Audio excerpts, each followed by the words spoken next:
정규 분포를 따르게 된다는 것을 우리가 알 수 있답니다. 자, 엡실론이 이런 평균, 이런 분산을 가지는 이 랜덤 오차 엡실론이 정규 분포를 따른다라고 하면 종속 변수 y도 확률 변수고 요런 평균, 요런 분산을 가지는 정규 분포를 따른다 할 수 있답니다. 자, 그랬을 때에 우리가 이 종속 변수 y의 기대값이라고 하는 것은 자, x를 전제로 한 y의 평균, 자, 뮤 y바 x라고 우리가 보통 표현하고, 지금 요 놈이 지금 알파 플러스 베타 x인데 요 놈을 가리켜서 우리는 모집단의 해귀식 또는 모해기식 또는 요 놈을 또 다른 말로는 모해기 선이라고 하기도 하고, 요 놈을 모해기 직선이라고도 우리가 이렇게 말을 쓸 수 있답니다. 자, 이와 같이 모해기식 내지는 요 놈을 선이라고 우리가 정했답니다. 자, 여기 뭐 나오죠? 모해기 직선이라고도 부른다. 자, 이렇게 우리가 요 놈을 정의했답니다. 그러면 우리가 해기식 내지는 이 해기선에 해당되는 요 놈은 실제로는 알파, 베타는 우리가 알 수가 없고 표본에 의해서 요 알파, 베타는 앞으로 추정해야 될 값이기 때문에 요 놈은 어디까지나 이론상 그렇다는 거죠. 실제가 우리가 이걸 실제로 구할 수 있다는 게 아니고. 자, 일단 무슨 말 알겠죠? 자, 단순 선형 모형은 엡실론인 오차항을 랜덤 오차를 수반하는 요 xy, x에 관한 우리가 선형 함수식으로 요 y를 표현한 거고, 무슨 말 알겠죠? 다시 한번 정리하면 요 x는 비록 확률 변수인 경우도 있지만은 우리가 전제는 뭐다? 가정을 어떻게 했다고? 항상 요 놈을 수학 변수로 보겠다고 가정한 거고, 요 놈이 요만큼 평균, 요만큼 분산을 가지는 정규 분포를 따른다는 요 가정에 의해서 결국 y도 확률 변수고 종속 변수 y도 확률 변수고 뭐다? 요런 정규 분포를 따른다라고 우리가 가정을 했고, 요 y의 기대값인 요 놈을 우리는 뭐다? 모해기식 또는 모해기 직선이라고 수학자들이 정의를 했다. 이런 얘기를 합니다. 자, 무슨 말인지 아시겠죠? 그러니까 우리가 요 놈이 랜덤이니까 결국 요 놈도 랜덤이 된다는 거죠. 쉽게 말하면 랜덤이어야만이 우리가 요놈의 확률 변수가 되는 거죠. 요 놈이 랜덤이니까 비록 요 놈은 고정되어 있다 하더라도 요 놈 역시도 랜덤이 된다. 이런 얘기죠. 그러니까 요 놈이 랜덤이니까 요 놈도 랜덤이고, 요 놈이 랜덤이라는 말은 확률 변수란 말이고, 요 놈이 랜덤이라는 말은 요 놈도 확률 변수라는 거죠. 무슨 말인지 아시겠죠? 자, 이런 용어들을 여러분들이 정확하게 이해하셔야 된답니다. 무슨 말이겠죠? 자, 그렇다 그러면 우리가 이 랜덤 오차 엡실론이라고 하는 것은 결국 y가 엡실론에 요 놈 더하기 엡실론이니까 요 놈을 우리가 엡실론에 대해서 우리가 앞에 단순 선형 모형을 풀게 되면 이렇게 되는 거죠.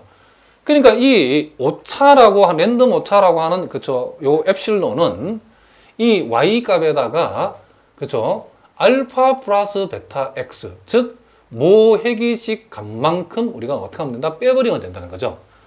자, 그럼 우리가 요 모해기선에 해당되는 거, 자, 요 놈이 모해기선이죠. 선생님이 여기다가 모해기선을 이렇게 표시했답니다. 자, 요 놈이 지금 뭐라고요? 모해기선이죠.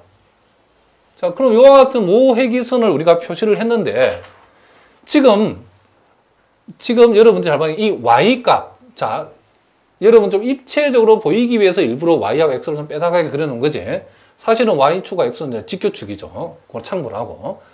그러면 우리가 요 y라고 하는 값에서 알파 플러스 베타 x를 뺀다. 자, 이 말은 우리가 실제로 이제 어떤 산점이 여기에 놓여 있다 칩시다. 그러면 여기에서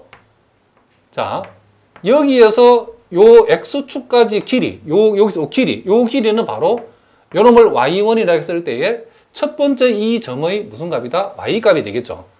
그리고 그러면 여기에서 여기까지는 뭐가 되는가? 요 놈에서 여기까지. 요 값은 무엇이 될 것인가 라고 하는 것은 여기에서 여기까지라는 것은 요 모회기선까지죠. 그럼 요놈은 우리는 알파 플러스 베타 x1이라고 할 수 있겠죠. 그러면 이제 우리가 알고 싶은 요놈이 요놈. 그죠? 여기에서 여기까지가 y1이고 여기서 여기까지가 알파 플러스 베타 x1이면 그럼 여기에서 여기까지가 뭔가? 요놈이 바로 엡실론 1에 해당된다는 것을 우리가 알 수 있죠. 그게 엡실론 1은 y1이 바로 뭐죠? 이게죠. 얘가 y1이죠. 얘가 곧 뭐다? y1을 가리키는 거죠. 요놈의 첫 번째 y값이다. 이런 얘기를 합니다.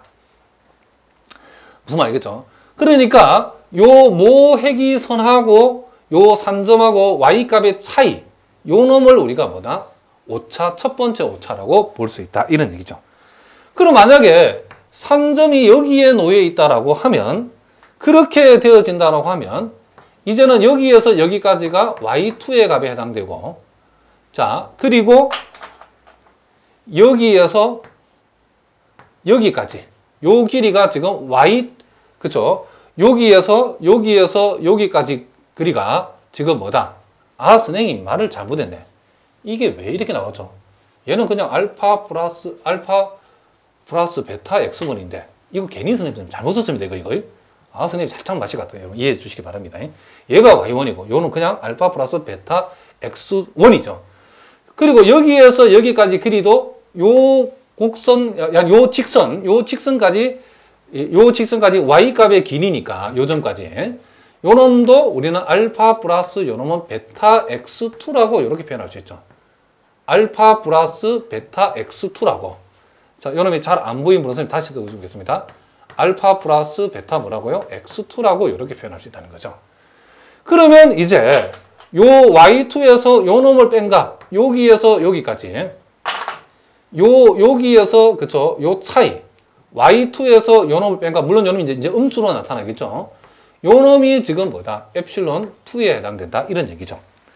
자, 무슨 말이겠죠? 그럼 뭐 예를 들어 선생님이 산점 우리가 임의로 선생님 찍어보겠습니다. 요런 점들, 자, 요런 점들, 자, 요런 점들, 요런 식으로 우리가, 그러니까 이런 점들을 고려했을 때에 이론상의 회기선이 바로 모회기선이다. 이런 얘기죠. 자, 그 두 가지 가정에 의해서 결국 이렇게 된다는 거죠. 이런 산점들이 놓여 있고 이론상의 모회기선을 우리가 이렇게 한번 생각해 볼 수 있다. 이런 얘기를 합니다. 자, 그러면 이제 우리가 여기에서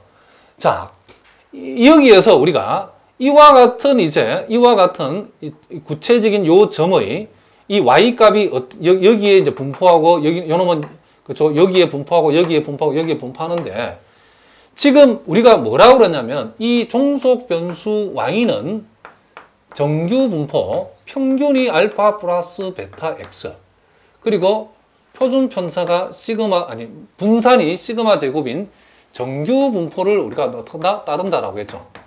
그럼 우리가 이렇게 한번 생각해 보죠. 예를 들어서 이제 요놈이 y1이다 이라면 알파 플러스 베타 x1을 평균으로 하고 분산이 시그마 제곱인, 즉 표준 편차가 시그마인 정규 분포를 따르죠. 그러면 알파 플러스 베타 x1 요 놈이 지금 뭐가 평균이죠. 그렇죠? 요 놈이 평균이고 분산이 이만큼 되는 요 평균을 기준해서 이와 같은 정규 분포 곡선을 우리가 그렸을 때에 이 정규 분포상의 y1, 이 y1이죠. 이게 이 y1이 여기에 놓인다라고 우리가 얘기할 수 있다는 거죠. 마찬가지로 y2라고 하는 것은 평균이 알파 플러스 베타 x2니까 자, 요 점이 알파 플러스 여기서까지 길이가 알파 플러스 베타 x2니까 자, 요 y축과 평균 요 선 위의 선상에서 알파 플러스 베타 x2를 평균으로 하는 정규 분포 곡선을 그렸을 때에 그 분포상에 뭐가 놓인다? y2가 놓인다는 것을 알 수 있죠. 자, 요 놈도 마찬가지죠. 요 놈의 평균은 알파 플러스 베타 x3, 요 놈은 알파 플러스 베타 x4, 요 놈은 알파 플러스 베타 x5를 평균으로 하는 정규 분포상에 여기는 y3, 요 놈이 y4, y5라는 점이 이 정규 분포상에 놓이는 확률 변수라는 것을 우리가 알 수 있다. 이런 얘기를 합니다. 그러니까 두 가지 전제에 의해서 이렇게 나왔다는 거죠. 자, 그리고 우리가 이제 여기서 우리가 모회기계수 이 알파 베타는 여기 말한 것처럼 구하기 위한 구하기 위해 모집단 전체를 조사하는 것은 불가능하죠. 왜냐하면 엄청난 비용과 엄청난 시간이 요구되는 거죠. 그래서 우리는 보통 요놈을 우리가 앞에서 미리 한번 해본 것처럼 표본 자료를 이용해서 요놈을 추정해야 될 뭐가 된다? 대상이 된다. 이런 얘기를 합니다. 그래서 이 모회기선은 우리가 회기선을 알아야 우리가 설명하고 종속 변수를 예측한다고 했는데 요 모회기선은 두 가지 전제에 의한 이론적으로 나오는 거랑 실제로 알파, 베타는 알 수가 없다는 거죠. 그런데 우리가 현실적으로는 이제 표본에서 구한 표본 회기선 내지는 요놈을 추정 회기선이라고 하는데 요놈을 구해서 쓴다는 거죠.